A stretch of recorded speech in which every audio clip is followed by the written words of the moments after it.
few days ago, we had Eid prayer, at which there was prayer followed by the sermon.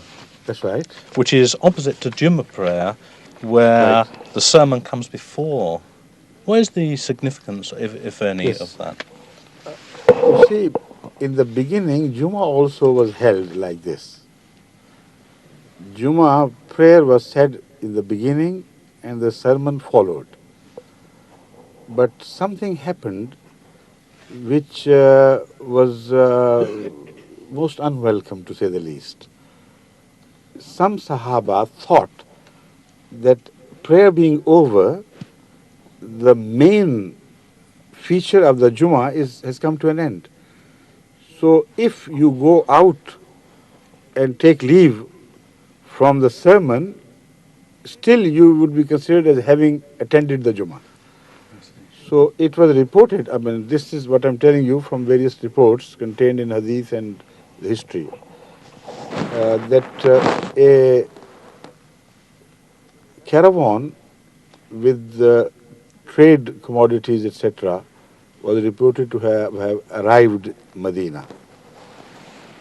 When Sahaba were performing Jummah, the main prayer was over, but the sermon was going on. So those who thought that the sermon was not an essential part of Jummah prayer, they started leaving. I see. And this was not liked by God at all. He condemned it strongly in square terms. And from then on, it is reported by various scholars that the practice of Jummah prayer having been said before the sermon was altered. It was pushed back to the end part. I see. But the Eid, because no such thing ever happened, so there was no need. So in gatherings, this is very important. It has a message, in fact.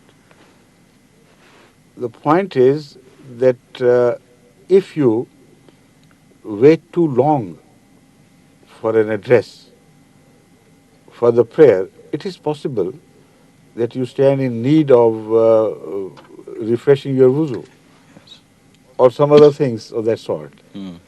So it is better to have done with it. And that is the standing reason, in my opinion, not that report, which creates the difference between a Jummah and Eid. In Jummah, you are sitting in a mosque, and out of the reverence to the mosque and the holiness of the place, it is impossible for those who sit to break their wuzu in any form or anything, or become too relaxed about it. On Eid days, people come from a much larger area, and their needs are quite genuine. And if they sit too long because it is not a mosque, they can feel free to do whatever they please, thinking that then they would return to do the wuzu. And for such a large gathering, the arrangements were not there anyway. So it is forgetting about all the traditions which are reported, which are not definitely proved to be right, even from outside the domain of that, we can understand a wisdom behind this. Yes. Jummah should be treated differently and Eid should be treated differently. Thank you. Right?